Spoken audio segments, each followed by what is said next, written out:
أحمده سبحانه أن هدانا لدين الإسلام।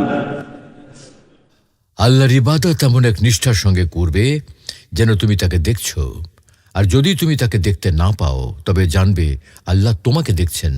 আল্লাহ সুবহানাহু ওয়া তাআলা বলেন, যারা সৎ কাজ করে তাদের জন্য আছে দুনিয়ায় মঙ্গল এবং আখিরাতের আবাস আরো উৎকৃষ্ট।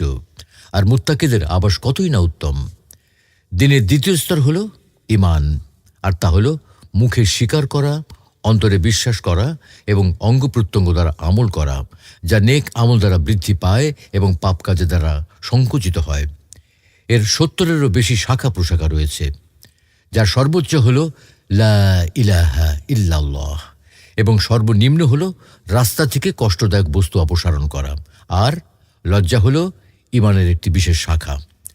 ঈমানের বিষয়গুলোর মধ্যে আরও আছে আত্মীয়তার সম্পর্ক বজায় রাখা, পিতামাতার সঙ্গে সদাচরণ করা, সত্য কথা বলা, উত্তম ভাষা ব্যবহার করা, অঙ্গীকার ও চুক্তি পূরণ করা এবং উত্তম চরিত্র অবলম্বন করা। আল্লাহ সুবহানাহু ওয়া তাআলা বলেন, তোমরা আল্লাহর ইবাদত করো এবং কোনো কিছুকে তার সঙ্গে শরিক করো না। আর পিতামাতা, আত্মীয় স্বজন, ইয়াতিম, অভাবগ্রস্ত নিকট প্রতিবেশী, দূর প্রতিবেশী, সঙ্গী সাথী, মুসাফির ও তোমাদের অধিকারভুক্ত দাস দাসীদের প্রতি সদ্ব্যবহার করো। নিশ্চয়ই দাম্ভিক ও অহংকারীকে আল্লাহ পছন্দ করেন না।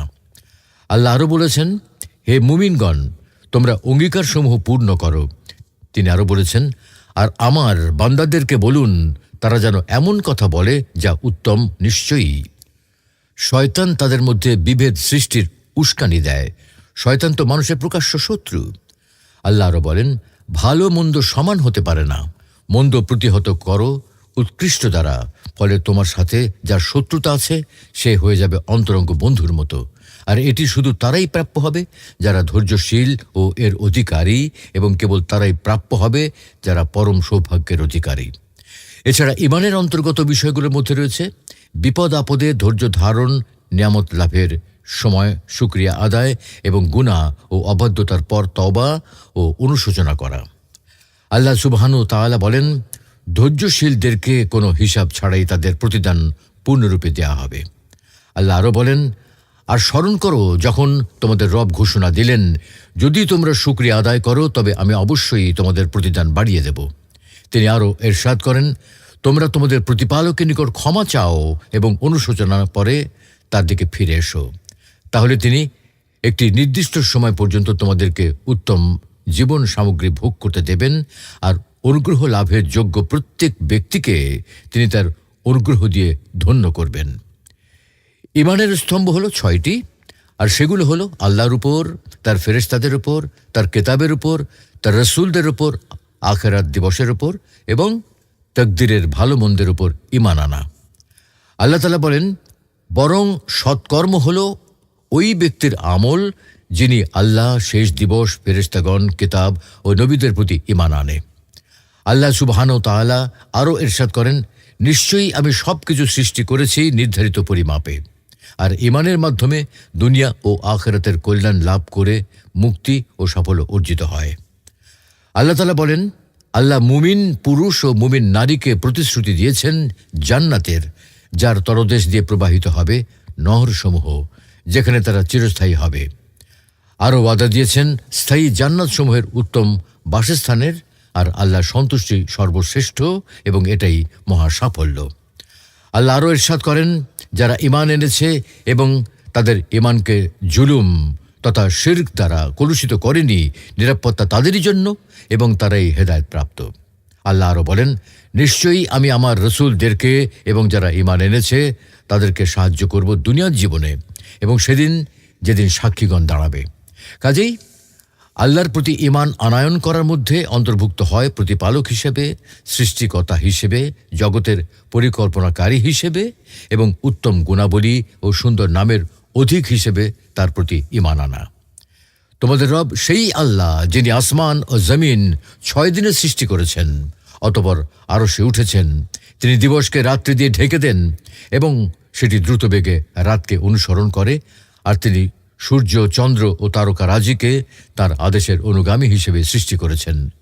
জেনে রেখো, সৃষ্টি ও কর্তৃত্ব সৃষ্টি এবং হুকুম শুধু তারই সৃষ্টি, যার হুকুমও তার জগৎসমূহের প্রতিপালক আল্লাহ চিরমহিমান। তোমরা তাকে মিনতি ভরে সঙ্গোপনে ডাকো, নিশ্চয়ই তিনি সীমা লঙ্ঘনকারীদের পছন্দ করেন না।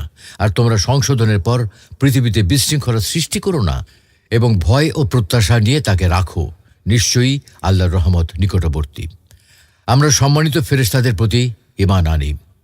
আল্লাহ তাআলা বলেন, আর ফেরেশতাগণ তাদের রবের প্রশংসা সহ তসবিহ পাঠ করে এবং পৃথিবীতে বসবাসকারীদের জন্য ইস্তেগফার করে। আমরা ঈমান আনি আল্লাহর কিতাব সমূহের ওপর, যার উপর রয়েছে তাওরাত ও ইনজিল, আর আল্লাহ মহাগ্রন্থ আল কোরআনুল করিমকে পূর্ববর্তী সকল কিতাবের ওপর ফয়সালাকারী বানিয়েছেন। আল্লাহ তাআলা আরও বলেন, আল্লাহ ছাড়া কোনো সত্য ইলাহ নেই, তিনি চিরঞ্জীব, সদা বিরাজমান। তিনি আপনার প্রতি সত্য সম্বলিত কিতাব নাজিল করেছেন, যা পূর্ববর্তী কিতাবসমূহকে সত্যায়নকারী। আর তিনি ইতিপূর্বে মানুষের হেদায়েতের জন্য তাওরাত ও ইনজিল নাজিল করেছেন, এবং তিনি ফুরকান তথা সত্য মিথ্যার মধ্যে পার্থক্যকারী মহাগ্রন্থ আল কোরআন নাজিল করেছেন। আল্লাহ অন্যত্র বলেন, আর আমি আপনার নিকট সত্য সম্বলিত কিতাব নাজিল করেছি, যা পূর্ববর্তী কিতাবের সত্যায়নকারী ও তার রক্ষক। আল্লাহ তাআলা বলেন, আমি আপনার পূর্বে রসুলগণকে তাদের কওমের নিকট প্রেরণ করেছি, তারা তাদের কাছে সুস্পষ্ট প্রমাণ নিয়ে এসেছিলেন। অতঃপর যারা অপরাধ করেছিল আমি তাদেরকে শাস্তি দিয়েছি, আর মুমিনদেরকে সাহায্য করার দায়িত্ব আমার নিজের উপর রেখেছি। আমরা শেষ দিবস অর্থাৎ কিয়ামত দিবস, প্রতিদান ও হিসাব নিকাশ দিবসের প্রতি এবং এতে থাকা আল্লাহর বন্ধুদের জন্য জান্নাত ও তার শত্রুদের জন্য জাহান্নাম নির্ধারণের বিষয়ে বিশ্বাস রাখি। আল্লাহ তাআলা বলেন, যারা তাকওয়া অবলম্বন করে তাদের জন্য পরকালীন ঘরেই উত্তম। তোমরা কি অনুধাবন করো না? আমরা ঈমান আনি যে আল্লাহ সকল ঘটনা দুর্ঘটনার ফয়সালা করেন। সব কিছু তিনি লৌহে মাহফুজে লিপিবদ্ধ করেছেন এবং সেগুলোর ইচ্ছা করেন ও তা সৃষ্টি করেন। আল্লাহ আরও বলেন, নিশ্চয়ই আল্লাহ তার আদেশ বাস্তবায়ন করবেন। অবশ্যই তিনি প্রতিটি জিনিসের জন্য একটি মাত্রা নির্ধারণ করে রেখেছেন। নবী সাল্লাল্লাহু আলাইহি ওয়াসাল্লাম ইসলামকে ব্যাখ্যা করে বলেন, ইসলাম হলো তুমি সাক্ষ্য দেবে যে আল্লাহ ছাড়া কোনো সত্য ইলাহ নেই এবং মুহাম্মদ সাল্লাল্লাহু আলাইহি ওয়াসাল্লাম আল্লাহর রাসূল। আর তুমি সালাত কায়েম করবে, যাকাত প্রদান করবে, রমাদানের সিয়াম পালন করবে এবং সক্ষমতা থাকলে বাইতুল্লাহে হজ করবে। আল্লাহ যখন তোমাকে সক্ষম বানাবে তখন তুমি বাইতুল্লাহে হজ করবে। সুতরাং আল্লাহ ছাড়া কোনো সত্য ইলাহ নেই। এই বাক্যটি অন্তর্ভুক্ত করে একথা বোঝানো হয়েছে, ইবাদত শুধু আল্লাহর হক, এর সামান্য কোনো অংশ আল্লাহ ব্যতীত অন্য কারো জন্য সম্পাদন করা যাবে না, ব্যয় করা যাবে না, যদিও তিনি হন কোনো ফেরেশতা, নবী, রসুল, নেককার বান্দা কিংবা ওলি আউলিয়া, কারো জন্যই ইবাদত ব্যয় করা যাবে না। একমাত্র আল্লাহর জন্য ইবাদত করতে হবে। আল্লাহ তাআলা বলেন, হে মানুষেরা, তোমরা তোমাদের রবের ইবাদত করো, যিনি তোমাদেরকে ও তোমাদের পূর্ববর্তীদেরকে সৃষ্টি করেছেন। আশা করা যায় তোমরা তাকওয়াবান হবে।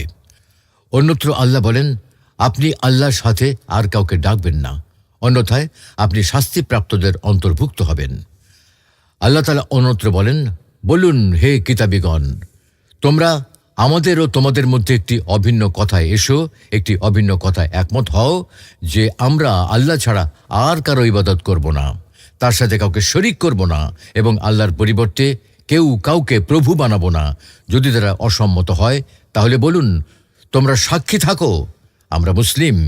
এর মাঝেই রয়েছে আত্মসম্মান, কেননা বশ্যতার শিকার আল্লাহ ছাড়া আর কারো জন্য হবে না। আল্লাহ আরও বলেন, যদি আল্লাহ আপনাকে কোনো ক্ষতির ছোঁয়া লাগান তাহলে তিনি ছাড়া তো আর তো দূর করার কেউ নেই। আর যদি তিনি আপনার কল্যাণ চান তাহলে তার সেই অনুগ্রহ ফিরিয়ে দেওয়ার মতো কেউ নেই। তিনি বান্দাদের মধ্যে যাকে ইচ্ছা কল্যাণ দান করেন, কারণ তিনি ক্ষমাশীল, পরম দয়ালু। আর মুহাম্মদ সাল্লাল্লাহু আলাইহি সাল্লাম হলেন আল্লাহর রাসূল।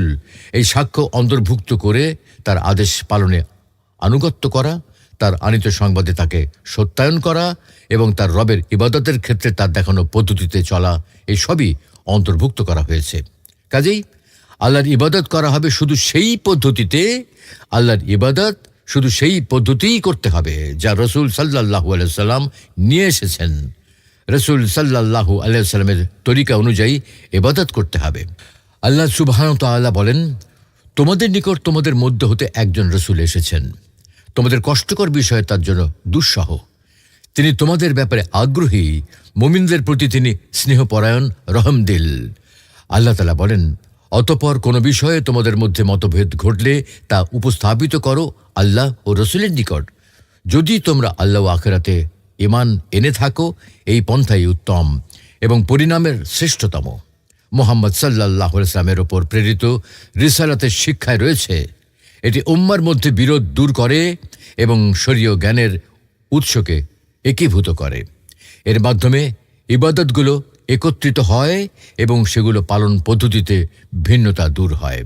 ফলে কিতাব ও সুন্নাতে যা উল্লেখ নেই এমন পদ্ধতিতে আল্লাহর ইবাদত করার মতো বিদআত থেকে মুক্তি পাওয়া যায়। এভাবে সৃষ্টি জগৎ ঐক্যবদ্ধ হয় এবং হৃদয়সমূহ সম্প্রীতিতে ভরে ওঠে। ইসলামের দ্বিতীয় স্তর হল সালাত কায়েম করা, যা বান্দা ও তার রবের মধ্যে সম্পর্ক স্থাপন করে, তার মুক্তির কারণ হয়, তার সময়কে সুশৃঙ্খল করে এবং বান্দাকে তার রবের তত্ত্বাবধান অনুভব করার পথ করে দেয়। এভাবে সে দায়িত্ব ও কর্তব্য পালনে প্রশিক্ষিত হয়। সালাতের মধ্যে রয়েছে বাহ্যিক ও আভ্যন্তরীণ পবিত্রতা এবং আধ্যাত্মিক ও শারীরিক পরিচ্ছন্নতা।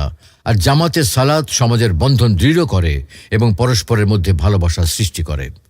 আল্লাহ তাআলা বলেন, তোমরা সালাতের হেফাজত করো, আল্লাহর সামনে বিনয়ের সাথে দাঁড়াও। তিনি আরও বলেন, নিশ্চয়ই নির্ধারিত সময়ে সালাত কায়েম করা মুমিনদের জন্য অবশ্য কর্তব্য। অন্যত্র আল্লাহ বলেন, নিশ্চয়ই সালাত বিরত রাখে অশ্লীল ও মন্দ কাজ থেকে। আল্লাহ আরও বলেন, অবশ্যই সফলকাম হয়েছে মুমিনগণ যারা তাদের সালাতে ভীত অবনত। তিনি আরও ইরশাদ করেন, হে মুমিনগণ, যখন তোমরা সালাতের জন্য দাঁড়াও তখন তোমরা তোমাদের মুখমণ্ডল, হাতগুলো কোনই পর্যন্ত ধুয়ে নাও এবং তোমাদের মাথা মাসা করো, পায়ের টাকনু পর্যন্ত ধুয়ে নাও। আর যদি তোমরা অপবিত্র থাকো তবে বিশেষভাবে পবিত্রতা অর্জন করো। আল্লাহ আরও বলেন, আর আপনি সালাত কায়েম করুন দিনের 2 প্রান্ত ভাগে ও রাতের প্রথমাংশে। নিশ্চয়ই সৎ কাজ অসৎ কাজকে মিটিয়ে দেয়। উপদেশ গ্রহণকারীদের জন্য এটি একটি উপদেশ। ইসলামের আরও একটি স্তম্ভ হল যাকাত প্রদান করা। মানুষের অর্জিত সম্পদের একটি নির্দিষ্ট অংশ নির্ধারিত সময় নির্ধারিত খাতে ব্যয় করা। এতে সমাজের কল্যাণ হয়, অর্থনীতির গতি বৃদ্ধি পায়। এতে রয়েছে মনকে কৃপণতা, লোভ ও স্বার্থপরতা থেকে পবিত্র করার শিক্ষা এবং নিজেকে দান দক্ষিণার প্রশিক্ষণ দেওয়া। এছাড়া এটি অভাবীদের প্রয়োজন মেটায়, সামাজিক বন্ধন শক্তিশালী করা ও সমাজের সদস্যদের মধ্যে ভালোবাসা ও সম্প্রীতি গড়ে তোলার মধ্যে দিয়ে সামাজিক সংহতি অর্জনের কার্যকরী উপায় হিসেবে কাজ করে যাকাত। আল্লাহ সুবহানাহু ওয়া তাআলা বলেন, আর তোমরা যাকাত দাও এবং তোমরা উত্তম কাজে যা কিছু নিজেদের জন্য পেশ করবে আল্লাহর কাছে তা পাবে। নিশ্চয়ই তোমরা যা কিছু করছো আল্লাহ তা দেখছেন। তিনি আরও বলেন, আমার রহমত সব কিছুকে পরিবেষ্টন করে আছে, অতএব যারা তাকে অবলম্বন করে যাকাত প্রদান করে এবং আমার আয়াতসমূহে বিশ্বাস করে আমি তাদের জন্য তা লিপিবদ্ধ করে রাখব। তিনি আরও বলেন, আপনি তাদের সম্পদ থেকে সাদাকা গ্রহণ করুন, এর দ্বারা আপনি তাদেরকে পবিত্র করবেন এবং পরিশোধিত করবেন। আল্লাহ সুবহানাহু ওয়া তাআলা আরও বলেন, শুধু ফকির মিসকিন কাজে নিযুক্ত কর্মচারীদের জন্য তাদের অন্তর আকৃষ্ট করতে হয়। যাদের অন্তর আকৃষ্ট করতে হয় তাদের জন্য দাস মুক্তিতে, ঋণে ভারাক্রান্তদের জন্য আল্লাহর পথে ও মুসাফিরদের জন্য এটা আল্লাহর পক্ষ থেকে নির্ধারিত, আর আল্লাহ সর্বজ্ঞ প্রজ্ঞাময়। اللهم اغفر ذنوبنا، اللهم اغفر ذنوبنا، اللهم اغفر ذنوبنا ويسر امورنا واشرح صدورنا ونور قلوبنا واختم بالصالحات اعمالنا واجالنا. اللهم اغفر ذنوبنا ويسر امورنا واشرح صدورنا ونور قلوبنا واختم بالصالحات اعمالنا واجالنا واصلح ذرياتنا وادخلنا الجنه واعذنا من النار. اللهم تقبل حجنا، اللهم تقبل حجنا وطاعاتنا وصالح أعمالنا. اللهم وأعنا على ذكرك وشكرك وحسن عبادتك. اللهم إنا نسألك العفو والعافية والمعافاة الدائمة في الدين والدنيا والآخرة. اللهم إنا نسألك العفو والعافية والمعافاة الدائمة في الدين والدنيا والآخرة. اللهم أصلح أحوال المسلمين، اللهم أصلح أحوال المسلمين، اللهم أصلح أحوال المسلمين، اللهم ألف بين قلوبهم وتولى جميع شأنهم وازرع المحبة فيما بينهم. اللهم كن لإخواننا في فلسطين، اللهم كن لإخواننا في فلسطين، اللهم تولى شأنهم، اللهم تولى شأنهم، اللهم أطعم جائعهم واكس عاريهم وآوي طريدهم واجبر كسيرهم وآمن خائفهم واكفهم شر أعدائهم. اللهم انصرهم على عدوك وعدوهم، اللهم انصرهم على عدوك وعدوهم بقوتك وعزتك يا قوي يا عزيز. اللهم وفق ولاة أمور المسلمين، اللهم وفق ولاة أمور المسلمين لكل خير واجعلهم من أسباب الهدى والتقى. اللهم وفق إمامنا وولي أمرنا خادم الحرمين الشريفين، اللهم وفق إمامنا وولي أمرنا خادم الحرمين الشريفين الملكة سلمان بن عبد العزيز وولي عهده الأمير محمد بن عبد سلمان، اللهم واجزهما خير الجزاء على ما قدما ويقدمانه للإسلام والمسلمين. ربنا آتنا في الدنيا حسنة، ربنا آتنا في الدنيا حسنة وفي الآخرة حسنة وقنا عذاب النار. سبحان ربك رب العزة عما يصفون وسلام على المرسلين والحمد لله رب العالمين، وصلى الله وسلم وبارك على نبينا محمد وعلى آله وأصحابه أجمعين.